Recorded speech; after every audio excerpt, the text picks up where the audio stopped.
I was a photographer for National Geographic. My latest assignment was horrifying. I still can't wrap my head around what I saw that night, but I hope to God that I never see it again. What I'm about to tell you is real. I swear I'm not crazy. I saw it with my own eyes.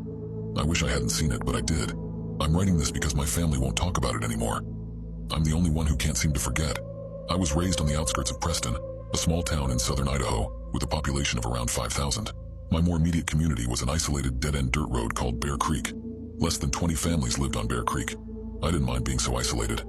I grew up in the comfort of wide fields and close neighbors that only rural people know. We were a Mormon community, very religious and community-centered. All the young girls, myself included, were part of the Young Women's Group, and all of the boys were members of the local Boy Scout troop, which doubled as a church group in our area. We had 4th of July parties at the local ballpark and swam in the nearby reservoir. It was a good, quiet community. My house, a 92-year-old farmhouse built by my great-great-grandfather, was situated on a small hill surrounded by a wide grass field on one side and a snaking dirt road on the other. Across the road were the creek bottoms. The creek fed the growth of a thick tangle of flower bushes. In the late fall, we used to go down into the bottoms and pick the white cottony seeds from the flowers to decorate the fences of our driveway. Being so isolated, it wasn't uncommon for animals to come down from the mountains. We had a female moose who brought her calf down and lived in our orchard every winter. And the occasional lion wasn't unheard of either. The summer when I turned 8, a smaller mountain lion was spotted several times in our area. We weren't worried. The big cats stayed away from the farms and usually moved on when the area didn't yield enough food. The same summer, my neighbor Peyton was working on his Eagle Scout project. He loved National Geographic and thought it would be pretty cool to try putting together a National Geographic submission on our little creek bottoms. The young lion that happened to be in our area at the same time made him especially excited. He decided he wanted to try and get pictures of the lion and emailed the National Geographic team for advice. They recommended setting up an automatic camera that takes shots every couple of seconds in an area the lion was known to visit.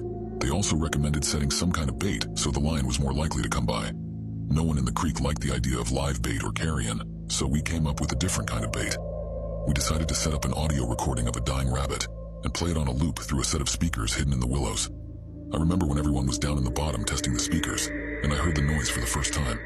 The sound of a dying rabbit is horrible. It's been described as being almost identical to the sound of a screaming child.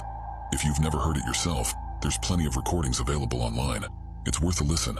The camera was set up, the speakers were set up, everything was perfect. Peyton explained that he would allow the camera and recording to play uninterrupted for a week, and then he would go check on it. This would give time for our scent to fade from the bottoms and encourage the lion to come closer. At first I was worried about the noise. It was a truly horrible noise, and our house was the closest to the setup point in the bottoms. My father assured me that the noise wouldn't reach as far as our house, and I was relieved when we arrived home that night and he was correct. The bottoms were far enough away that I couldn't hear anything. I remember Peyton the next day at church. He was fidgety and excited to check on the equipment, but he had to wait a week, which everybody kept reminding him. He couldn't risk going down too early and scaring the lion away for good. That night I woke up to an awful noise. I sat ramrod straight in my bed with my eyes wide in the dark, hands clutched so hard my palms bore the indent of my fingernails for hours after. I knew that noise. It was the recording of the rabbit. It sounded faint and far off, like it really could have been coming from the bottoms, but that was impossible, because the recording had been going all night the previous day, and I hadn't heard a thing. I didn't sleep that night. I was too scared to get out of bed and wake my parents. The recording played over and over again. I had the loop memorized. In the morning, I stumbled into the kitchen for breakfast. My mom and dad were sitting at the kitchen table. They too had dark rings under their eyes. I hadn't been the only one who'd heard it. Mom was convinced that the equipment must have been broken. She wanted to go down to the bottom to check it out. Dad refused.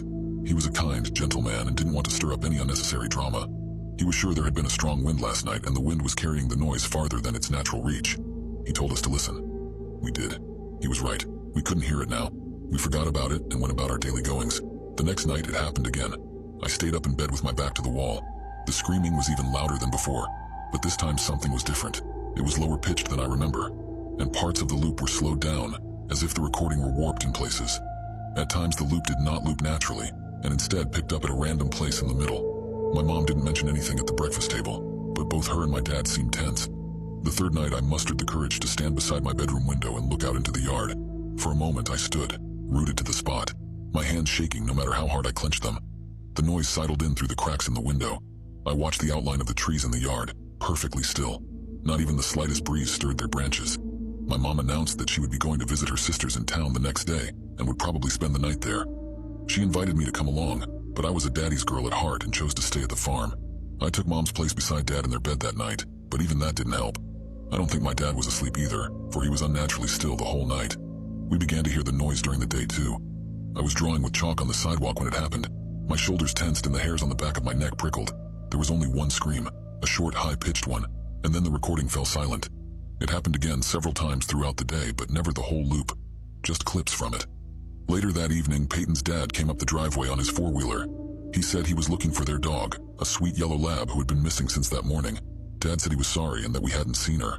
I stared at him, silently begging him to mention the recording, but he didn't. He was a quiet man after all. He didn't want to bring up any unnecessary drama.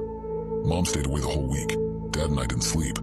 By Saturday, the screaming could be heard constantly, though it seemed to have deviated from the familiar loop entirely.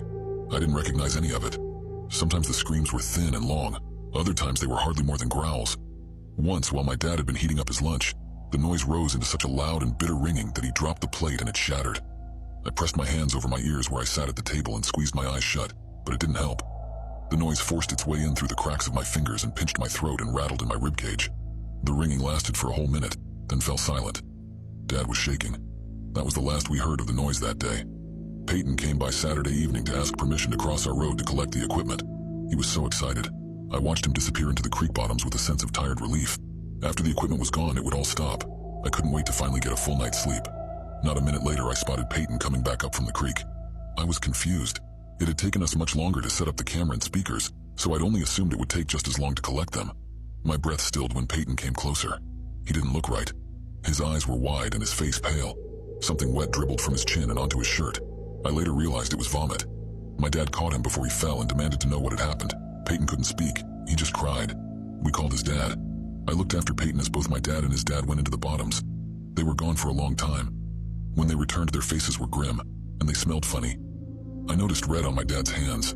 I asked what was wrong, but they brushed right past me and immediately called the police. Nobody would tell me what had happened. I sat on the couch as a blur of neighbors and police officers swirled around me. At one point, an officer placed something on the kitchen table and left. I looked into the kitchen curiously. It was the camera from the bottom. I wish I hadn't looked. The camera was a little banged up. Tiny scratches and dents covered the plastic casing. When I lifted it, my hand stuck to the plastic. Something tacky and odorous covered the screen, but it turned on fine. The first set of photos were normal, just the flowers and the glow of the night setting. As I continued to click through them, they quickly became strange. At one point, the camera angle changed, as if the camera had been knocked from its post. Grass now obscured most of the frame. Flecks of red appeared on the lens and remained for the rest of the sets. Then I saw a photo that ran a chill up my spine. There was a figure in this one, or half of a figure, as most of the upper torso hadn't made it into the frame. I thought it could be human, but it didn't look like it should be standing upright. Its legs were twisted, like an animal, and it seemed to be having difficulty supporting itself in an upright position. Beside the legs, a long, thin arm hung. Whatever it was must have been stooped over, for its fingertips hung below its crooked knees. The next set was different. It was as if the camera had been picked up and was now being held. The first photo was of the bottoms at night. The next startled me. I had to look closely before deciding what it was. A rabbit had been laid in the bushes, but its ears and most of its scalp had been peeled away. The next was of the same rabbit, but a thin, dark hand was holding it up against the sky. Its limp body hung like something from a nightmare. In the following photos, more rabbits joined the one, each with their ears and scalp removed. Then a cat, then more cats, then a dog, the yellow lab, then the lion. The following photo was of 7 rabbits, 3 cats, 1 dog, and the lion all laid out in a row facing the same way. Their arms and legs had been arranged as if they were marching, like some parade. All of their scalps had been removed, and tiny white glints of their skulls could be seen. The last photo was overly bright, like the photo had been taken too close with the flash on. An eye dominated the frame, but it was yellowed and crusty, and had a bar pupil like a horse. In the bottom corner, the edge of the mouth could be seen. No lips, just teeth. Sharp and little, with wide gaps of red gum between them. I wish I hadn't looked. I heard my dad talking to the police outside. They said the speakers had malfunctioned. The recording had only played the first night.